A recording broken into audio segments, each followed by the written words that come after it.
అది నా బిడ్డరా, అది నీతో ఎట్లొస్తుందో నేను చూస్తా. అది నా పిల్లరా, ఎట్లా రాదు నేను కూడా చూస్తా.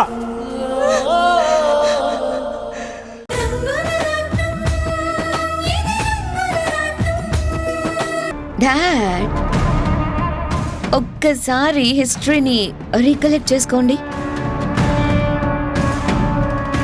ఈ భూమి మీద జరిగిన గొప్ప గొప్ప యుద్ధాలన్నీ అయిన వాళ్ళ మధ్య జరిగాయి, రాజ్యాల కోసమే జరిగాయి. మా అయోధ్య నిలయంలో ఇక ముందు జరగబోయేది కూడా ఖచ్చితంగా అదే. ఓకే బేబీ, కానీ ఒక్క మాట, మీ అత్తగారికి ఆదిత్య చిన్న కొడుకు, పాపం తన మీద వల్లమాలిన ప్రేముండొచ్చు. ఒకవేళ బయటికి వెళ్ళిన వాణ్ణి ఆ తల్లి ప్రేమ వెనక్కి తీసుకురావాలి అనుకుంటే? No way dad. ఒక్కసారి డోర్స్ క్లోజ్ అయ్యాక మళ్ళీ ఎంట్రీ అనేదే ఉండదు. ఉండకుండా ఏం చేయాలో, ఎలా అడ్డుకోవాలో నాకు బాగా తెలుసు. రైట్ బేబే, ఇక మీదట ఎప్పటికప్పుడు అక్కడ ఏం జరుగుతుందో నాకు ఇన్ఫార్మ్ చేస్తూ ఉండు. నీకు ఎలాంటి హెల్ప్ కావాలన్నా ఈ డాడ్ ఉన్నాడని మాత్రం మర్చిపోకు. Sure dad. ఇంకాసేపట్లో మా ఇంట్లో సంతాప సభ లాంటిది జరుగుతుందని నాకు డౌట్గా ఉంది. నేను కూడా పార్టిసిపేట్ చేయాలి కదా. ఉంటాను డాడ్, బాయ్. బాయ్ తల్లి, టేక్ కేర్.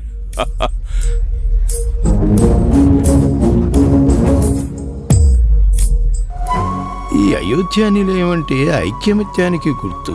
ఈ ఇంట్లో అందరూ ఎంతో సఖ్యతగా కలిసిమెలిసి ఉంటారని ఈ చుట్టుపక్కల 16 ఊర్లలో మన కుటుంబం గురించి ఎంతో గొప్పగా చెప్పుకుంటారు. అలాంటిది మన ఇంట్లోనే ఎలా జరిగిందంటే నేను తట్టుకోలేకపోతున్నాను.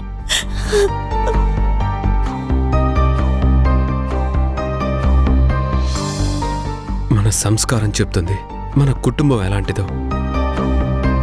మనం మాట్లాడే మాటలే చెప్తాయి మన స్వభావం ఏంటో. మనం చేసే ఆర్గ్యుమెంట్ చెప్తుంది మనకున్న మెచ్యూరిటీ లెవెల్ ఏంటో. మనం చూసే చూపే చెప్తుంది మన మనసులో ఉన్న ఉద్దేశం ఏంటో. అంటే ఏంటి బావగారు, ఈ ఇంట్లో ఇలాంటి పరిస్థితి రావడానికి కారణం నేనే అంటారా? లేదు శశి, ఆయన అనేది ఏ ఒక్కరి గురించో కాదు. తల్లి కొడుకుల్లా ఉండాల్సిన వదిన మరిది మధ్య సఖ్యత లేకుండా పోయింది అని ఆయన బాధపడుతున్నారు. అరే, మొదట్లోనే ఆదిత్యని కంట్రోల్ చేసుంటే సిచ్యువేషన్ ఇంతదాకా వచ్చేది కాదు కదా. నోటికి ఎంత మాట వస్తే అంత మాట అనేస్తాడా వాడు?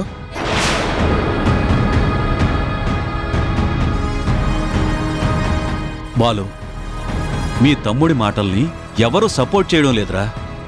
ఏదో చిన్నతనం, పైగా దుడుకు స్వభావం, వాడంతట వాడే తెలుసుకుంటాళ్లే అనుకుంటే ఇంతలోనే ఈ దారుణం జరిగిపోయింది.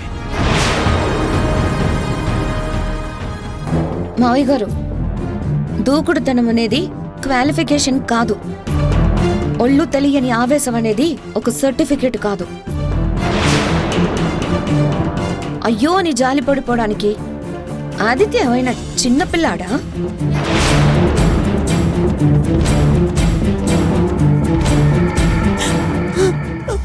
ఆదిత్య చిన్నపిల్లోడేం కాదమ్మా, నేను ఒప్పుకుంటాను. కానీ నువ్వు చేసిందేంటమ్మా? మీకు ఈ ఇంటి కోడలు కావాలా లేక వారసుడు కావాలా తేల్చుకోండి అంటే ఏంటి అర్థం?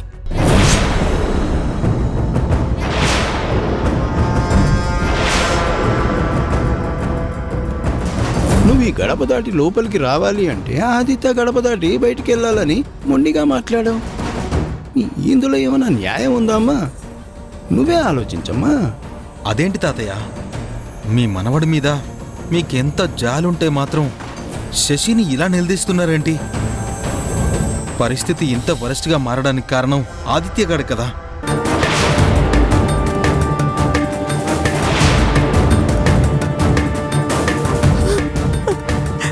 ప్లీజ్, జరగకూడనిది జరిగిపోయాక ఇప్పుడు వాదించుకుంటే ఏం లాభం ఉంటుంది?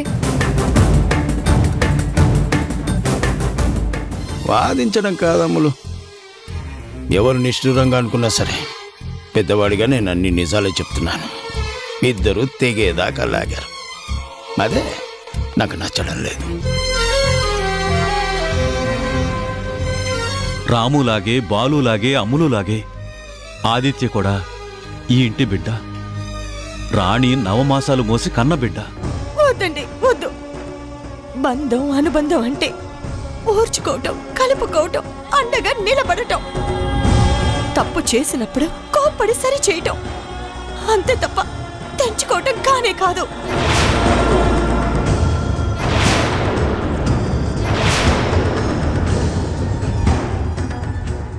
ఈ తల్లి గురించి ఒక్కరైనా ఆలోచించుంటే ఇప్పుడు నేను బోరు నేడవలసిన పరిస్థితి వచ్చేదే కాదు.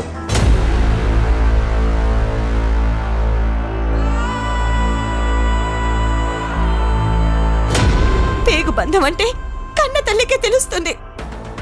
బిడ్డ దూరమై గుండె బద్దలైతే ఆ బాధ ఎలా ఉంటుందో కడుపు తీపికే తెలుస్తుందమ్మా, తెలుస్తుంది.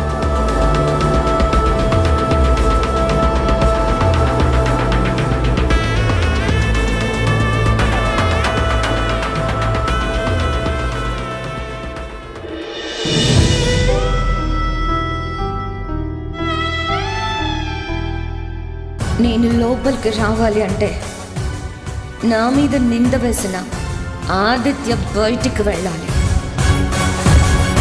ఈ ఇంటి కోడలుగా నేను ఉండాలా, వారసుడిగా ఆదిత్య ఉండాలా? మీరే తేల్చి చెప్పండి. ఒక ప్లాన్ ప్రకారం వదిన్ని చంపించడానికి యాక్సిడెంట్ చేయించింది.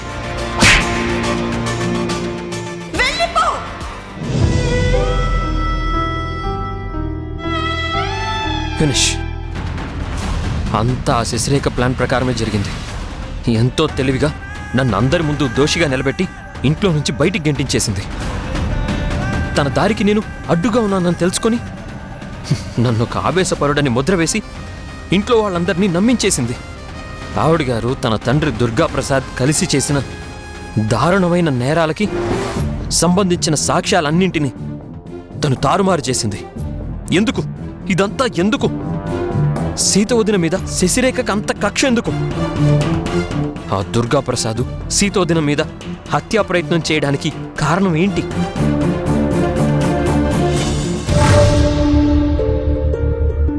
అసలు నాకు ఎంత ఆలోచించినా అర్థం కావట్లేదు. నేను పెద్దన్నయ్యకి తాతయ్యకి చెప్పినా కూడా అసలు వాళ్ళు ఎందుకు పట్టించుకోవట్లేదు? ఇప్పుడు నేను ఇంట్లోంచి బయటికి రాక తప్పలేదు. ఆ దుర్మార్గురాలు ఇంకెన్ని కుట్రలు చేస్తుందో, ఇంకెంతమంది జీవితాలని బలి తీసుకుంటుందోనని నాకు టెన్షన్గా ఉంది. ఏం చెయ్యాలి ఇప్పుడు? నేను ఎక్కడికి వెళ్ళాలి? ఎలా బతకాలి? Oh my God.